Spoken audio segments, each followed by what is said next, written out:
Hey, everybody, diving into the world of cloud communications and UCaaS and more today with Evolve IP. Peter, how are you? Well, nice to see you there, Evan. Good to see you. Really intrigued by the work you're doing and your mission around cloud communications and collaboration and beyond. Maybe introductions in order, both to Evolve IP and yourself. Tell us about the team and the work you're doing. Sure. Evolve IP is a cloud communications provider, and we do we make remote work easy, right? And it's something we've always been doing pre-pandemic. That just happened to really hit at the right time. And what I mean by that, we're in unified communications, we're in contact center, and then we're in cloud computing. DAS is a strength of ours. We also do Mm. IaaS, and then all of the security stuff that goes around it. And then over on the voice side of the house, we do collaboration and call recording and intelligent call recording, and all of the things that you would expect from a cloud communications provider. I've been with Evolve IP since its beginning back in 2007. Wow. I ran voice engineering for up until just earlier this year, right? Which was 17 years. I ran voice engineering. We've been through a good number, dozen or so acquisitions over the years, Wow. some of it over in Europe. So we've got a European arm of Evolve IP. You'll see them listed as Evolve IP EMEA. And in EMEA, we're primarily focused on the voice side of the business. We're not doing the compute business there today. We may tomorrow. I don't know. We are working towards. Well, actually, we've made some changes over the past year, including myself. Like I said, I moved over into the product side earlier this year. Basically to lend a hand where I thought a hand was needed, and to take a change of pace for myself. Right, I've been doing this with Evolve for 17 years, but I've been in engineering for 30. In fact, I think you and I probably met somewhere along the way back in your Acme Packet days. Wow, that's quite a flashback. And I'm getting nostalgic here. But fast forward to now, you know this industry so well. I wouldn't say you're the typical UCaaS provider, and there are many of those. But your business model and your platform's quite novel. Maybe describe a little bit about your position in this landscape and what makes you so different. Sure. And this is one of the things that is both a good thing and a bad thing for us, because Mm, people have a hard time sticking us in a box. They don't know mm, necessarily how to classify us.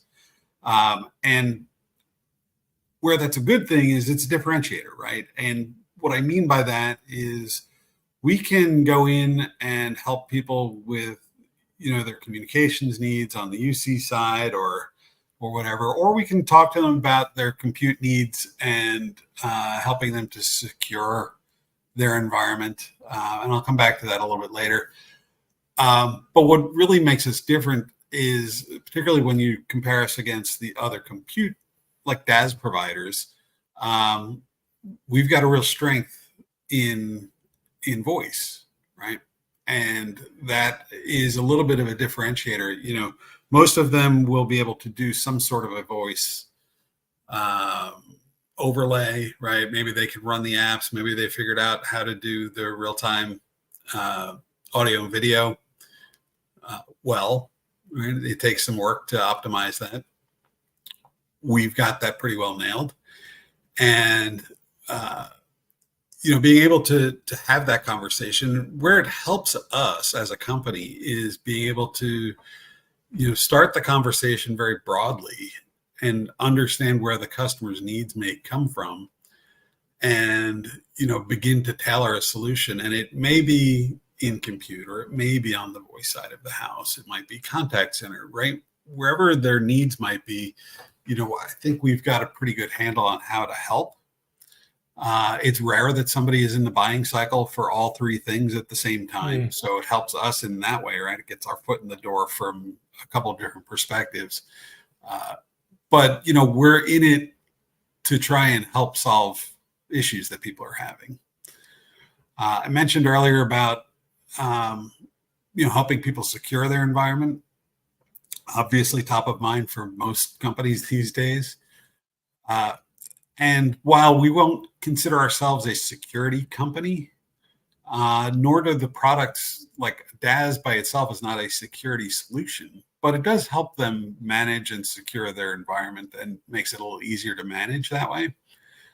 And then we have a whole suite of software that we can talk about and solutions around that to help really protect them, and the defense in depth posture. So the fact that we do both sides of the fence makes us a little bit different. Even when you talk about pure play voice, it's changed in the last few years, as you know, where it used to be you had your swim lane, you were in UC or you were in contact center, but you generally didn't do both. We've been doing it for a long time. And in fact, that was one of the acquisitions back in 2017. We acquired a software solution for contact centers specifically. So, yeah, I think that's exciting. And yeah, it's unusual, to say the least, to have UCaaS with CCaaS, Cloud Contact Center. Talk about the cloud, contact center world and how you see yourself evolving in it. And it is a super high growth area right now in tech. What are it the is. opportunities that you're seeing there? Where our strength is we play in the mid-market. So, north of 250 seats to somewhere in the 5,000, that's our sweet spot. We certainly have customers that are smaller and some that are larger. But in that range is sort of our sweet spot. And where we really excel is not necessarily, we're not trying to sell to a 5,000 seat contact center BPO or something like that. That's not who we are. Where we excel is, in the 1,000 or 2,000 seat enterprise, and maybe they are, a home healthcare provider who happens to have a contact center, right? And so we're going to help them with their communication overall. And then we're going to figure out how do we, really position the contact center to suit the need that they have. So in that space, maybe they've got a contact center with 100 agents or something like that. That's kind of who we are. And then where I think our strength is in that space is, the underlying UC platform that we're running on today is Broadworks. Mm-hmm. And we've done a lot to really integrate the contact center to Broadworks. And if you're familiar with Broadworks, the old call center feature, if you want to call it that, which we had turned into a practice prior to buying this other software. We had really built a whole practice around call center. So this would have been in like the early 2010s up to like 2015, 2016. And we had built a suite of software to go around it, dashboards and reporting and stuff that made it interesting and different from what others in the industry were doing with it. So we had developed a fairly strong base of call center providers. And then, the market started to change and the omni-channel started to become a thing. And so we went on the hunt and bought this company that, really feature rich, does pretty much all of the same stuff that the big guys do. But to 80%, 90%, we're not going to compete against Genesys by any means. Right. If somebody's going to do the feature comparison of Evolve IP against Genesys, and that's the thing that matters to them, we're not getting that business. And that's fine, right? That's not who we are. What we are, though, is, feature rich that covers what most people are actually going to use out of the system. And then we're going to, like I said, we're going to really integrate it so that not only is it, a separate system, but it looks and feels like it's part of the UC platform where, if you go off hook on your phone, the contact center knows, okay, maybe his administrative state is available, but his actual state is busy. So I'm not going to deliver a call to that person. So we spent a lot of time doing that kind of stuff and really integrating it to make it look and feel like one. So like if you're a contact center agent, on your screen, you can pull up a directory and it's going to give you the directory of the entire enterprise and you can extension dial between them and all A fantastic opportunity for your customers. You also talk a lot about remote work and these pesky knowledge workers, they don't want to go in the office, certainly not full time. And so remote work is hybrid work is still a very much a reality. But how do you look at supporting those folks on a continued basis with advanced services and tech support? What's your philosophy there? Sure.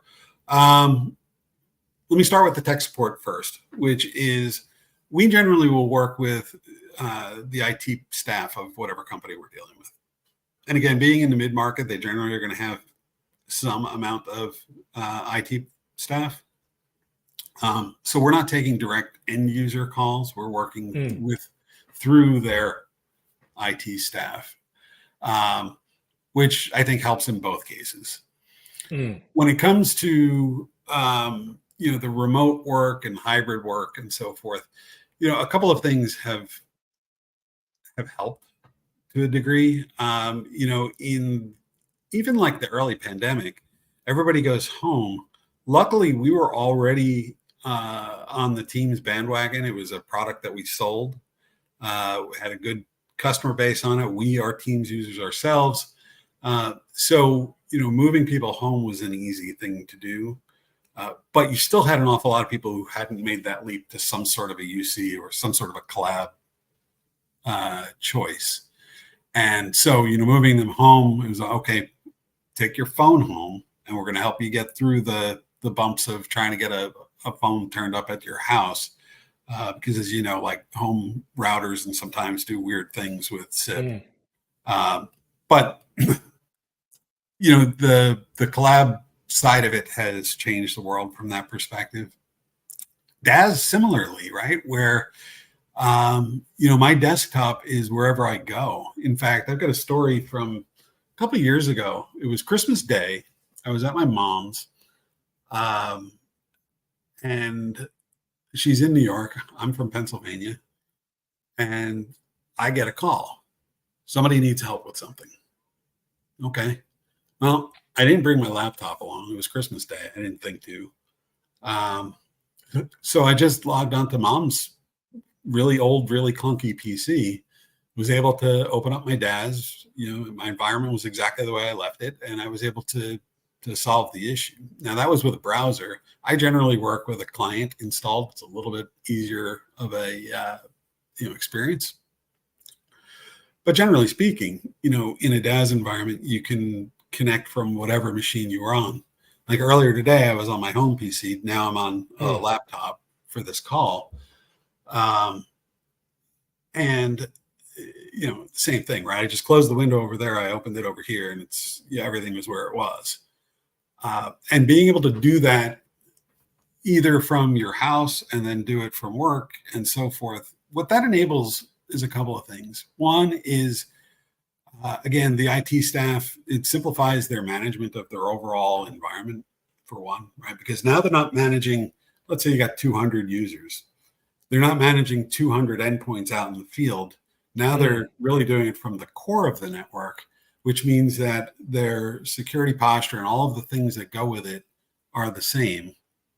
And secondly, when you compare DAS against a VPN as an example, um, VPN is a great solution for what it was, but I think its days are sort of over because, you're having to pull files down and push files back up across the wire versus a DAS where it's just a window. mm. It's like watching a YouTube. You don't have to download the video to watch a YouTube anymore. It's just streaming the screen at you. So in a DAS environment, I'm doing the same thing. It's just streaming my window at me so I can work. And again, I'm centralizing all of that. I'm centralizing the management of it, easier to secure that way. And if you go back to the VPN example, if I'm a home user and I got my laptop and maybe I'm working at Starbucks and I just downloaded something from across a VPN, somebody steals that laptop, they now have access to the file that I was just working on. In a DAS environment, that window closes. There's no files. There's Mm, nothing left behind, right? So, in that way, that's what I was talking about earlier, where DAS is not a security solution, but it enables, it's a security enabler from that perspective. It makes life a little easier from that perspective. Oh, it's a great point and really valuable. And you mentioned security compliance. I think you work with a lot of companies and highly regulated businesses, We do. industries. How do you think about that? As you're not a security vendor per se, but how do you think about hardening your environment, their environment against all these threats on the horizon? Yeah, I mean, you're absolutely right. I mean, there's threats every day. You read about it in the news. There's been, huge one after huge one recently. Um, we, like you said, we are not going to make customers compliant, but we will help them along the way, right? So uh, the environment that we're working in, right, we run through PCI, which means that we have to go through the scans and Hmm. remediation of everything on a quarterly basis. We've got to uh, so we do PCI, we do high trust, we do SOC. Um, so with the various compliance things, that's essentially saying that Evolve IP is meeting those standards, Hmm. right? But that doesn't mean that by proxy that customer becomes compliant. Right? It means that we can give them the cert and that satisfies that part of their certification. They still have to run through their normal course of business from that perspective. But we do deal with things like PCI. So, as an example, I mentioned earlier call recording and intelligent call recording. Um, the ability to automatically redact anything that might be personal information, or credit cards, or social security numbers, things like that. Hmm. Um, we're using tools that have that capability to be able to automatically redact that stuff so it doesn't show up in your recordings. So those are the kinds of things that we would look to do. Um, and I don't know. Does that answer your question? Yeah, that Maybe I can makes be vague. total sense, and that's more than your typical MSP or reseller would do. That's for sure. Um, and speaking of the industry, the landscape, you work with pretty much who's who in the industry. I see VMware by Broadcom, obviously Microsoft is a key partner. Cisco, tell us about those partnerships and how you see that helping customers. Because anybody that's in that side of the business is aware of the shakeup that Broadcom made significant changes to licensing, and anybody that was below a certain size in terms of core counts had to go find another vendor to buy from. They would no longer Hmm. sell direct to them, and Evolve IP being of reasonable size and scale, we became one of those partners. We're able to, yeah, Hmm. there it is. Um, we're one of their partners, and we can help them with the licensing and support from that perspective. Great. So decent relationship there. The changes with Broadcom still, we're learning every day what's happening. Hmm. Um, as far as some of the other vendors that we deal with, Microsoft, we are a CSP so we're selling Microsoft licensing the entire suite. I mentioned earlier we do Teams as a collab tool. We also do Cisco WebEx as a Mm. collab tool, and we're considering others. So for all of those kinds of things, anything Microsoft, we're pretty well equipped to handle that. Um, Cisco is a huge partner. I mentioned BroadSoft earlier, or BroadWorks.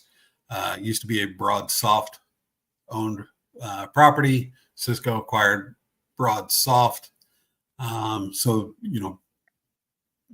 by by way of acquisition, we are a Cisco customer that way.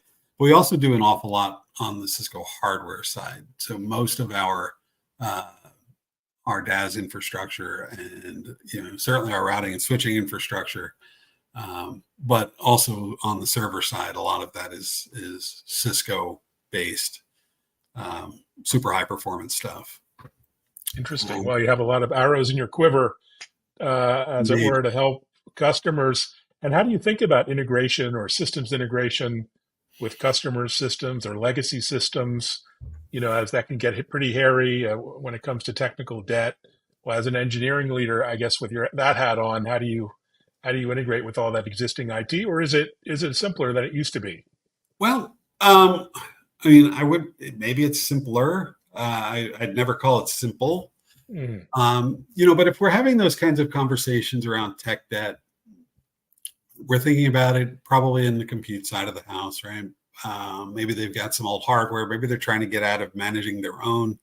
In a lot of cases, we're talking to people who have run their own VDI and they want to offload that. And they still want that virtual experience. They still want all of the richness that comes with that, but they just don't want to manage the hardware and the cost that comes with it. In those cases, we do have tools and expertise to be able to help them, make that mm, move, virtual to virtual. We also can do, the physical to virtual, uh, transform their data from one to the other. Um, you know, Pretty well laid out processes that way. Great staff of engineering that can handle that kind of work. So I think that's where some of our value comes in because in those cases we are on MSP, right? We're helping with the work that it's going to take to make that happen and do it well because it's our bread and butter. It's what we do. And at the same time, we're educating them about how we can help them maybe rethink their security posture and what things they should be doing to really secure themselves. Sometimes they listen, sometimes they don't. mm. Right? And it's our job to make sure that they're at least aware of what is possible and what we can do for them, and how to make it better. And if not anything else, make sure that they've got exceptional uptime. Make sure that they've got all of the options available to them as far as DR, or backup as a service. We do that.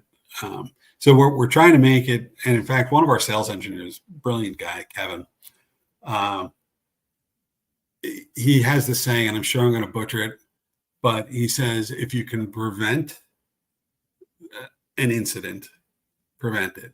If you can't prevent it, mitigate it, how big it becomes. And if you can't mitigate it, be able to recover from it. Mm. So I think it's a really smart way of looking at this, right? You want to make sure that you build out your protection, build out your walls as strong as you can. But if somebody infiltrates, you want to make sure that it's contained, right? So it doesn't spread throughout the network. And if you can't do that, you got to make sure that you can at least recover from it. So that's where the backup and the DR all comes into play. Yeah, so important these days. Uh, and when it comes to the future, when it comes to innovation, R&D, acquisitions that you're making, how do you think about your own approach to innovation R&D, not just partnering with vendors to rely on all the dollars they invest, but building out your own capabilities? You're a little different in that regard, right? Because you do have engineers on the bench who do this work as well. I assume that's something you're looking to continue. Yeah. So when we look at the things that we actually create ourselves, Mm, we continue to innovate around the contact center space. So we have developers there. We also developed our main portal for the UC management. mm. So we will continue to, keep that up and continue to innovate. We're working on the next version of that. And then we have a couple of smaller point things that we do ourselves. For the most part, we're really good at integrating third-party stuff. So the things where we're writing code is where, that's kind of a bit of an anomaly for us. It's more about, um, you know, putting together your best of breed and making sure that people, can get the feature functionality that they need and being able to really put them together in a way that makes sense. So as an example, some of the things that you see the name Dubber there, that was the call Mhm. recording and the intelligent call recording stuff that we just talked about. So it's a partner. Customers know that we're using third party for that, but but we're trying to find ways to make that simpler to consume, make it feel like part of the family, right? So it's part of the service, without having to deal with another vendor or another something else, right? It's all part of it. And then really just trying to stay on top of what each of those vendors' capabilities are and making sure that we're moving the puck forward on all of this. Oh, fantastic approach. And I guess final question here as we look out the next year or two, what tech trends or future trends are you most excited about? Beyond the ones that you here and now, but what's on your sort of radar with a futurist hat on? Well, it would be remiss of me to not at least bring up AI.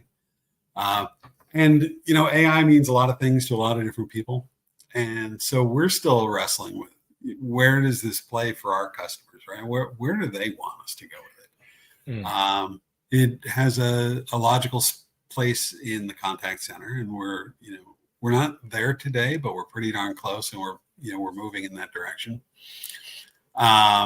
So in that case, again, if you compare us against Genesis, I'm sure that they have a full suite of functionality in the AI space, and so, but we're going to get there. But we also look at things like what some of our partners do, mm, what Teams offers in AI and Copilot, and what WebEx can do with AI natively, and what Dubber does in terms of AI and its ability to not just transcribe calls, but for them to be able to sort of pick up on trends and be able to report them, and create some sort of analyses around, hey, this is what your sales motion looks like, and be able to get analytic data, not just the service, not just the recordings. And because of that, using that as the example, it makes it so that where in a typical contact center, maybe somebody listens to 3, maybe 5% of the calls as a mm, QA, AI can listen to 100% of them and mm. tell you which ones to pay attention to. And that's a game changer in that space.